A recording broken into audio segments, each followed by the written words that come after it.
ठोकरें खा के भी ना संभले तुम मुसाफिर का नसीब, वरना पत्थरों ने तो अपना फर्ज निभा ही लिया था। नमस्कार दोस्तों, मेरा नाम है सुनील चौधरी और आप देख रहे हैं द हाफ डॉक्टर। आज का टॉपिक है best weekly schedule to crack NEET 2025। तो सबसे पहले दोस्तों, नया नया चैनल है द हाफ डॉक्टर, आप जरूर इसे सब्सक्राइब कीजिएगा और मेरा जो इंस्टाग्राम हैंडल है हाफ डॉक्टर ऑफिशियल, उसे आप जरूर फॉलो कर लीजिएगा। चलिए आगे बात करते हैं। सबसे पहले जो सबके दिमाग में कॉमन क्वेश्चन जो आता है उसका मैं आंसर करने वाला हूं कि should we make a time table और नॉट।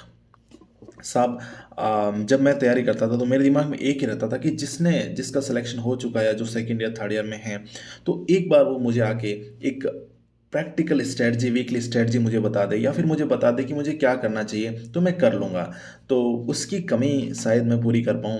तो should we make a time table? Yes, but just a rough time table. आपके पास एक रफ टाइम टेबल होना चाहिए। तो रफ टाइम टेबल होता क्या है, कैसा होना चाहिए, वो मैं आपको दे देता हूँ। रफ टाइम टेबल के लिए मेरी एक एडवाइस आप जरूर मानिएगा कि just make a rough time table according to your comfort. सबसे इंपॉर्टेंट आपके लिए आप हैं, आपका कंफर्ट आपके लिए इंपॉर्टेंस रखता है, लेकिन इतना भी कंफर्ट नहीं कि अपन लक्ष्य से दूर हो जाएं। तो उस रेंज में एक कंफर्ट होना चाहिए। तो आपके कंफर्ट को ध्यान में रखते हुए आप खुद का टाइम टेबल खुद बनाएं, लेकिन एक जो उसके अंदर क्या क्या बेसिक चीजें होनी चाहिए, मतलब मकान ऐसा बनाना उसमें क्या बेसिक फ्रेमवर्क होना चाहिए, वो मैं आपको बता देता हूं कि rough time table should include 6 hours sleep. सबसे इंपॉर्टेंट चीज़ है आपकी मेंटल स्टेट के लिए, मेंटल हेल्थ के लिए 6 घंटे आपको कम से कम सोना है, यानी 6 से 7 घंटे आप सो सकते हैं, लेकिन मिनिमम आपको 6 घंटे की नींद लेनी है। डेली मॉर्निंग एक्टिविटीज़ आपको डेली करनी है, नहाना है, धोना है, सब कुछ उसके लिए 1 से 2 घंटे आपको रखने हैं, खर्च करने हैं। उसके बाद मिनिमम 8 से 9 की इफेक्टिव स्टडी होनी ही चाहिए। कम से कम 8 से 9 घंटे की इफेक्टिव स्टडी आपके पास होनी चाहिए। ये आपके टाइम टेबल का सबसे इंपॉर्टेंट पार्ट दो तो जरूर होना चाहिए कि 8 से 9 घंटे की स्टडी और 6 से 7 घंटे का स्लीपिंग टाइम, ये दो चीज़ें आपके इफेक्टिव टाइम टेबल में जरूर होनी चाहिए, रफ टाइम टेबल में। तभी आप कुछ जिंदगी में अच्छा कर पाएंगे, चाहे आप नीट में हो चाहे किसी भी फील्ड में हो। 2 से 3 घंटे जिसमें से क्वेश्चन प्रैक्टिस अपने को इंक्लूड रखनी है। 8 से 9 घंटे अगर आप पढ़ रहे हैं तो आपने कितना पढ़ा, कैसे पढ़ा, उसको कहते हैं ना कि पढ़ना है लेकिन गुणना भी तो है। तो 2 से 3 घंटे आपकी क्वेश्चन प्रैक्टिस भी होनी चाहिए।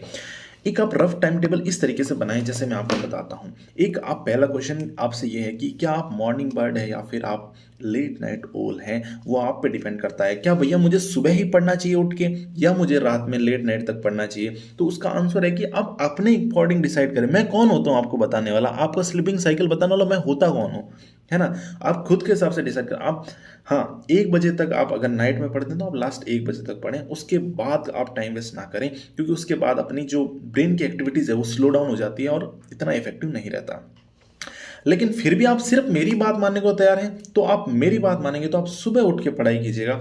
आप 11 बजे सो जाइए, 5 बजे उठ जाइए। मैं रफ टाइम टेबल की बात कर रहा हूँ। उसके बाद 5 से आप अपनी एक्टिविटीज़ को जारी रखें, लगातार आप काम करते जाएं 5 बजे के बाद, और जब तक आप सोए नहीं 11 बजे तक आपकी एक्टिविटीज़ उसमें इंक्लूड होनी चाहिए। और सिर्फ दिन में कम से कम थोड़ा बहुत आपका 15-20 मिनट का नैप होना चाहिए। बाकी आपकी स्टडीज़, आपके जो काम हैं, बेसिक वर्कआउट्स आपके रहने चाहिए। उसमें आपको 1 आध घंटा स्पोर्ट्स का भी रखना है, या फिर आप जिम वगैरह करते हैं तो 1 घंटा वो रख सकते हैं।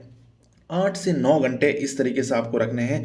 और 2 से 3 घंटे, 8 से 9 घंटे की स्टडी है, लेकिन उसके अंदर भी 2 से 3 घंटे की क्वेश्चन प्रैक्टिस आपके पास जरूर होनी चाहिए। ये आपका रफ टाइम टेबल रहना चाहिए। अब मैं आपके पास आता हूं कि जो मेन टॉपिक अपने वीडियो को था कि वीकली शेड्यूल हमारा क्या रहना चाहिए कि so that I can score good marks in NEET 2025। तो वीकली शेड्यूल आपको सबको पता होंगे कि एक वीक में कितने दिन होते हैं, 7 डेज। अरे थैंक यू, आपने बहुत अच्छी बात बता दी। नहीं, ये तो आप सबको पता होगा। तो 7 दिन, 7 दिन। अब कोई बच्चा सोच रहा होगा कि भैया ये बोलेंगे कि एक दिन में तीनों सब्जेक्ट डेली पढ़ने हैं, साथ के साथ पढ़ने हैं, बैलेंस रखना सब्जेक्ट का। अरे नहीं भाई, आप 3 सब्जेक्ट ना पढ़ें, सिर्फ 2 सब्जेक्ट पढ़ें, लेकिन उनको इफेक्टिवली पढ़ें। और ऐसा कभी नहीं करना कि आप सिर्फ एक ही सब्जेक्ट लेके बैठे रहें, नहीं, वो भी कभी नहीं। आपको 2 सब्जेक्ट पढ़ने हैं लेकिन इफेक्टिवली पढ़ने हैं। किस तरीके से पढ़ना है, कौन सा डे को कौन सा सब्जेक्ट रखना, वो काम मैंने आपके लिए कर दिया है कि मंडे को आप फिजिक्स केमिस्ट्री पढ़ें। आप अपने हिसाब से वेरिएशन ला सकते हैं, लेकिन मैंने एक आइडियल सी स्ट्रेटजी आपको दी है कि इससे आप बहुत अच्छा स्कोर कर पाएंगे। फिजिक्स केमिस्ट्री मंडे को पढ़े, 6 से 7 घंटे फिजिक्स केमिस्ट्री के लिए रखें और इस दिन फिजिक्स की क्वेश्चन प्रैक्टिस आप 2 घंटे तक करें। क्वेश्चन प्रैक्टिस में मेन क्वेश्चंस आपके पीवाईक्यूज इंक्लूड रहने चाहिए। मैं हमेशा से कहता हूं पीवाईक्यूज आपको करने ही करने। अगर आप सिलेक्शन चाहते हैं, मिनिमम आप सिलेक्शन एनश्योर कीजिए और रैंक के लिए आप किसी की भी टेस्ट सीरीज लगा सकते हैं, कुछ भी लगा सकते हैं, वो भी आपके लिए आगे है, मैं बताऊंगा। एक वीडियो में उस पर भी डालूंगा कि कौन सी टेस्ट सीरीज अपने लिए बेस्ट रहने वाली, तो आप जरूर चैनल को सब्सक्राइब कर लीजिएगा क्योंकि आगे ऐसी वीडियोस, इंटरेस्टिंग वीडियोस आपके लिए आने वाली है अब रेगुलर। ट्यूसडे को आप केमिस्ट्री बायो करें और केमिस्ट्री की क्वेश्चन प्रैक्टिस कर लीजिए। वेडनेसडे को आप फिजिक्स बायो करें और बायोलॉजी की क्वेश्चन प्रैक्टिस कर लीजिए। इसी तरीके से आप फिर से फिजिक्स केमिस्ट्री, केमिस्ट्री बायो और फिजिक्स बायोलॉजी। तो आप देखेंगे कि वीक में 4 दिन मैं बायोलॉजी पढ़ पा रहा हूँ, 4 ही दिन मैं फिजिक्स पढ़ पा रहा हूँ और 4 ही दिन मैं केमिस्ट्री पढ़ पा रहा हूँ। तो ये एक आइडियल टाइम टेबल है, एक आइडियल शेड्यूल है वीकली कि सारों सब्जेक्ट बैलेंस हो रहे हैं। एक वीक में 4 दिन बायोलॉजी को, 4 दिन केमिस्ट्री को, 4 दिन फिजिक्स को मिल रहे हैं और उतना ही टाइम मिल रहा है। जैसे 6 से 7 घंटे मैंने स्टडी टाइम बोला है, तो आप 3-3 घंटे दोनों सब्जेक्ट में बांट लीजिए। और एक चीज आपने और नोटिस की होगी कि यहां पर मैंने क्वेश्चन प्रैक्टिस के लिए हमेशा से एक ही सब्जेक्ट रखा है। पी मतलब फिजिक्स की क्वेश्चन प्रैक्टिस करनी है, केमिस्ट्री क्वेश्चन प्रैक्टिस करनी है, बायोलॉजी क्वेश्चन प्रैक्टिस करनी है। तो आप देखेंगे एक हफ्ते में 2 बार बायोलॉजी की बारी आ रही है, 2 बार फिजिक्स की बारी आ रही है, 2 बार केमिस्ट्री की बारी आ रही है। तो ये इस स्ट्रेटजी का प्लस पॉइंट है। अब साहब संडे को क्या करना है? संडे इज फ्री डे, तो क्या मैं एंजॉय करूं? नहीं, बिल्कुल नहीं। संडे को आपको, हर संडे को, अब 5 महीने बचे हैं तो आप एवरेज हर संडे को एक मॉक टेस्ट आप जरूर लगाएं, चाहे वो पीवाईक्यूज क्वेश्चंस का हो, चाहे आप किसी टेस्ट, मेजर टेस्ट लगाएं, चाहे आप माइनर लगाएं, लेकिन एक मॉक टेस्ट हर संडे 3 घंटे की टाइमिंग लगा के जरूर देना है, या फिर 3 घंटे 20 मिनट की टाइमिंग लगा लें। अगर आप ओमार के सहित टेस्ट दे रहे हो उससे बेहतरीन कुछ नहीं है। तो संडे को आप एक मॉक टेस्ट जरूर दें, 12 से 3 दें, 2 से 5 दें, जैसे आपका मन करे वो दें। अब जब मैंने साहब 3 घंटे का टेस्ट तो दे दिया, बाकी रिमेनिंग डे में मैं क्या करूं? बाकी रिमेनिंग डे में आप करें एनालिसिस ऑफ टेस्ट पेपर। जो आपने टेस्ट पेपर दिया है उसकी सबसे इंपॉर्टेंट बात ये रहनी चाहिए, आपको एनालिसिस जरूर करना है। किसी भी आपको टेस्ट पेपर का हमेशा एनालिसिस जरूर करना है। अगर आप क्वेश्चन प्रैक्टिस भी करते हैं ना, तो उसका भी एनालिसिस आपके पास 100% होना चाहिए। कितने क्वेश्चन सही हुए, कौन सा क्वेश्चन गलत हुआ, उसे बुक मार्क जरूर करना है। अब उसके अलावा मैंने एनालिसिस कर लिया, मैंने टेस्ट दे दिया संडे को, अब उसके अलावा मुझे क्या करना चाहिए? उसके अलावा आपको 2 घंटे निकाल कर संडे को, बाकी दिन आप मजे कीजिए, 2 घंटे निकाल कर एक एनसीईआरटी का चैप्टर की रीडिंग मारनी है, सिर्फ रीडिंग, चाहे वो बायोलॉजी का हो चाहे केमिस्ट्री का हो। इस तरीके से आप एक वीक में बैलेंस्ड वे में, बहुत ही सिक्योर वे में आप सिलेक्शन को सिक्योर करते जाएंगे वीक बाय वीक। अगर आप ये टाइम टेबल फॉलो करते हैं तो एक आइडियल स्ट्रेटजी है कि आप आराम से 700 प्लस जरूर आप स्कोर कर पाएंगे, अगर आप इसे रेगुलरली, मैं कहता हूं 4 मई तक फॉलो कर पाए तो। ठीक है, आपके लिए सिलेक्शन, आपके लिए मेडिकल कॉलेज, आपके लिए एम्स कॉलेज वेट कर रहा है अगर आप इस चीज को फॉलो कर रहे हैं, क्योंकि बहुत प्रैक्टिकल, बहुत आइडियल स्ट्रेटजी है, बहुत अच्छे मार्क्स के साथ आप सीट ले जाएंगे। एक नोट आप जरूर याद रखें कि analysis of test is most important thing. आपको एनालिसिस जरूर करना है और ये आपकी एडिशनल चीज है जिससे आप बाकी और लोगों से आगे निकल जाएंगे। जहां और लोग मॉड्यूल्स में फंसे रहेंगे, आप ये हर संडे को एक एक्स्ट्रा चैप्टर एनसीईआरटी का पढ़ सकते हैं। मैं यहाँ कह भी सकता था कि आप स्पोर्ट्स कर लें, जिमिंग कर लें, नहीं, आप एक चैप्टर पढ़ें एनसीईआरटी का, चाहे बायोलॉजी चाहे केमिस्ट्री, वो आपके लिए एक्स्ट्रा होगा, वो आपके लिए बेहद फायदेमंद होगा, वो आपके लिए शेड्यूल से अलग होगा, वही आपको सबसे अलग बनाएगा। और बाकी देख लीजिए आप, ये टाइम टेबल देखिए आप, आइडियल टाइम टेबल। इसमें तीनों सब्जेक्ट्स को बराबर 4-4 दिन मिले हैं और 2-2 दिन क्वेश्चन प्रैक्टिस के लिए मिले हैं। तो क्वेश्चन प्रैक्टिस, थ्योरी, सब कुछ बैलेंस्ड वे में चल रहा है। तो आप इसे जरूर आंख बंद करके फॉलो करें, प्लीज प्लीज प्लीज, आपको बेहतरीन स्कोर करने में हेल्प मिलेगी। और आप देखेंगे कि मॉक टेस्ट में पहले अगर आपके 200 आ रहे हैं तो धीरे धीरे हर संडे को स्कोर बढ़ता जाएगा, क्योंकि आप अगर ये टाइम टेबल फॉलो कर रहे हैं, और आप जरूर अच्छे मार्क्स तक पहुंच जाएंगे। अब मैं आपके लिए वीडियो के एंड में पहुंच चुका हूं, तो मैं आपको कुछ इंपॉर्टेंट टिप्स देना चाहता हूं कि जो आप ऑलवेज माइंड में रखे ही रखें। पहली कि तीनों सब्जेक्ट को बैलेंस लेके चलें। तो बैलेंस के लिए तो मैंने आपको वीकली टाइम टेबल में सब कुछ बता दिया, तो इसकी आपको टेंशन लेने की जरूरत नहीं है। आपको टेंशन लेने की, जो 2 घंटे मैंने क्वेश्चन प्रैक्टिस के लिए दिए हैं, सबसे पहले एनसीईआरटी ये रखनी है कि आपने कोई चैप्टर पढ़ा, मान लीजिए आपने इलेक्ट्रोस्टेट पढ़ा, तो आप उसके पहले थ्योरी पढ़ रहे हैं, उसके लिए मैंने आपसे 7 से 8 घंटे उसमें रखे हैं, तो 3 से 4 घंटे इलेक्ट्रोस्टेट की मैंने थ्योरी पढ़ ली।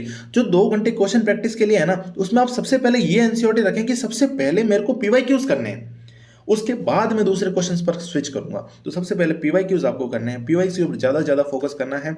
अगर पीवाईक्यूज हो जा रहे हैं तो आप अदर एमसीक्यूज करें, यानी कि solve as much as MCQ you can. जितने आप सॉल्व कर सकते हैं उतने एमसीक्यू सॉल्व करें। और ये सबसे इंपॉर्टेंट बात है कि आप एनसीईआरटी के कंटेंट पर फोकस करें, फालतू कोचिंग्स के मॉड्यूल्स में फंस कर ना रहें। मैं आपको फिर कह रहा हूं, मॉड्यूल्स में फंस कर ना रहें, आप एनसीईआरटी के कंटेंट पर फोकस करें। एक सबसे इंपॉर्टेंट चीज़ ये तो आपको ध्यान में रखनी है कि साहब आपको ना मैं मोटिवेट कर सकता हूँ, ना आपके माँ बाप कर सकते, कोई भी नहीं कर सकता। आपको अगर कोई जिंदा रख सकता है, आपको इस नीट के इस कठिन परीक्षा में कोई जिंदा रख सकता है, तो वो आपका सेल्फ मोटिवेशन है। आपको सब कुछ दिला सकता है आपका सेल्फ मोटिवेशन। अगर आपके अंदर चिंगारी है ना, तो आप कुछ भी कर सकते हैं यार दोस्त। ठीक है। अब आपको अपना सबसे इंपॉर्टेंट चीज़, आपको प्रीसियस टाइम अपना वेस्ट नहीं करना है। इंस्टाग्राम रील्स आप बाद में भी देख सकते हैं। भाई मैं सेकेंड ईयर में हूँ, मैं इतना फ्री टाइम रहता, मैं रील्स स्क्रॉल कर करके परेशान हो चुका हूँ। आप भी हो जाएंगे, आपके पास सब टाइम मिलेगा, सब चीज़ करने का टाइम मिलेगा, सब कुछ करने का मेडिकल कॉलेज में टाइम मिलता है, बट आप यहाँ पर अपना प्रीसियस टाइम वेस्ट ना करें। 5 महीने आपके पास बचे हैं, 5 महीने आपको अच्छे से प्रिपरेशन करनी है, क्वेश्चंस लगाने हैं, मॉक टेस्ट देने हैं, टाइम टेबल फॉलो करना, बाकी और भी चीज़ें इस चैनल पर आती रहेगी। नीट 2025 के लिए बहुत बहुत ऑल द बेस्ट आप जरूर करने वाले हैं। आप इस टाइम टेबल को प्लीज़ फॉलो करिएगा। और देखिए, हर कोई कर नहीं पाता है फॉलो टाइम टेबल, तो हर कोई नीट भी नहीं कर पाता है। तो इन्हीं वर्ड्स के साथ मैं विदा चाहूँगा आपसे।